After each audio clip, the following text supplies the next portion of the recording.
ناظرین، دنیا میں بہت کم لوگ ایسے ہوتے ہیں جو دنیا کا نقشہ بدل دیتے ہیں، اور قائد اعظم محمد علی جناح بھی انہی چند لوگوں میں سے ہیں جنہوں نے دنیا کا نقشہ بدل دیا اور پاکستان کو ایک علیحدہ مملکت بنایا۔ جب قائد اعظم محمد علی جناح لندن یونیورسٹی میں تعلیم حاصل کر رہے تھے تو ایک انگریز پیٹر ان سے بہت جلتا تھا۔ ایک دن پروفیسر پیٹر ڈنر کر رہا تھا تو قائد اعظم محمد علی جناح بھی ساتھ اپنا کھانا لے کر اسی ٹیبل پر بیٹھ گئے۔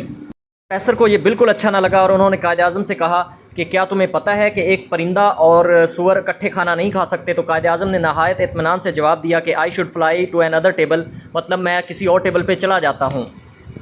پروفیسر کو جناح کی اس بات پر بڑا غصہ آیا اور اس نے قائد اعظم سے انتقام لینے کا فیصلہ کر لیا۔ اگلے ہی دن پروفیسر نے قائد اعظم سے سوال کیا کہ اگر تمہیں راستے میں دو بیگ مل جائیں، ایک میں دولت اور دوسرے میں دنائی ہو، تو تم کیا اٹھاؤ گے؟ قائد اعظم نے بنا کسی پریشانی کے جواب دیا کہ دولت کو۔ اس پر انگریز نے کہا کہ اگر میں تمہاری جگہ ہوتا تو میں دنائی کو اٹھاتا۔ قائد اعظم نے مسکرا کر جواب دیا کہ ہر انسان وہی چیز چاہتا ہے جو اس کے پاس نہیں ہوتی۔ ایک دفعہ ایک تاجر آپ کے پاس مقدمہ لے کر حاضر ہوا اور کہا کہ میں چاہتا ہوں کہ آپ میرے اس مقدمے کی وکالت کریں۔ تاجر نے محمد علی جناح سے ان کی فیس پوچھی تو محمد علی جناح نے کہا کہ میں مقدمے کے حساب سے نہیں بلکہ دن کے حساب سے فیس لیتا ہوں۔ تاجر نے دریافت کیا کہ کتنی فیس؟ محمد علی جناح نے کہا کہ 500 روپے فی پیشی۔ تاجر نے کہا کہ اس وقت میرے پاس 5000 روپے ہیں اور آپ 5000 روپے میں میرا مقدمہ لڑیں۔ محمد علی جناح نے کہا مجھے افسوس ہے، میں یہ مقدمہ نہیں لے سکتا، ہو سکتا ہے کہ مقدمہ جو ہے وہ طول پکڑ جائے اور یہ رقم ناکافی ہو جائے۔ بہتر ہے آپ کوئی اور وکیل کر لیں کیونکہ میں فی پیشی تو 500 روپے ہی لیتا ہوں۔ چنانچہ قائد اعظم نے مقدمہ لڑا اور اپنی فراست کی وجہ سے مقدمہ 3 ہی پیشیوں میں جیت لیا اور اپنی فیس کے 1500 روپے وصول کیے۔ تاجر نے اس کامیابی کی خوشی میں قائد اعظم کے سامنے پورے 5000 پیش کیے، لیکن قائد اعظم نے صرف 1500 روپے ہی وصول کیے۔ دوستو، شاعر مشرق علامہ اقبال نے کہا کہ قائد اعظم کو نہ تو خریدا جا سکتا ہے اور نہ ہی یہ خیانت کر سکتے ہیں۔ ناظرین، آپ قائد اعظم کی ذہانت کا اس بات سے اندازہ لگا سکتے ہیں کہ جب ایک دفعہ قائد اعظم ممبئی سے دہلی جانے والی ٹرین کے فرسٹ کلاس ڈبے میں سوار ہوئے اور وہ ڈبہ بالکل خالی تھا۔ جب وہ ٹرین چلنے لگی تو ایک عورت بھی اس میں سوار ہو گئی اور اس کے ہاتھ میں ایک بیگ تھا اور وہ بہت ہی خوبصورت عورت تھی، نوجوان عورت تھی۔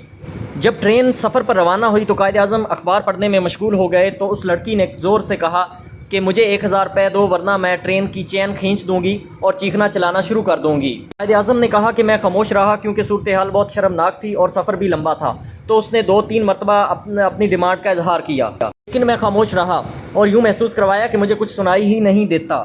عورت نے دوبارہ میرا ہاتھ پکڑ کر وہی حرکت کی، لیکن میں نے ایسا محسوس کرایا کہ مجھے کچھ سنائی ہی نہیں دیتا اور اس کو ایک کاغذ اور پینسل دی تاکہ وہ مجھے لکھ کے بتا سکے۔ اس نے غصے میں یہ بات کاغذ پر لکھ دی کہ مجھے 1000 روپے دو ورنہ میں چیخنا چلانا شروع کر دوں گی کہ آپ نے میری عزت لوٹی ہے۔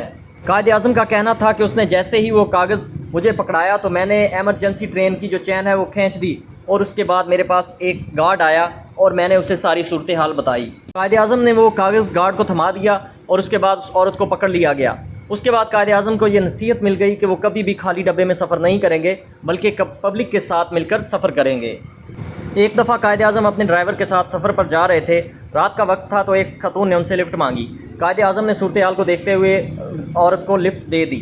سفر گزرتا رہا اور قائد اعظم محمد علی جناح اپنی سگریٹ پینے میں مشغول رہے، لیکن جب اس عورت کی منزل آئی تو اس نے وہاں پر چیخنا چلانا شروع کر دیا کہ اس آدمی نے میرے ساتھ غلط کام کرنے کی کوشش کی ہے۔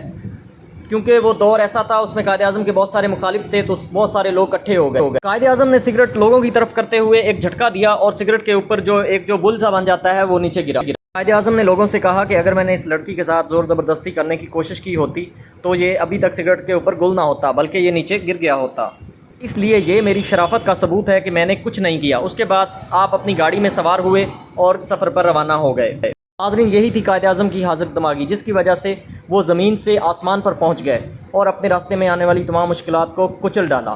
ناظرین، امید کرتا ہوں آپ کو ہماری ویڈیو اچھی لگی ہوگی۔ مزید ایسی اچھی ویڈیوز کے لیے ہمارے چینل کو سبسکرائب کریں، ویڈیو کو لائک بھی کریں اور ویڈیو کو شیئر بھی کریں۔ انشاءاللہ کسی اور ویڈیو میں ملتے ہیں۔ اللہ حافظ۔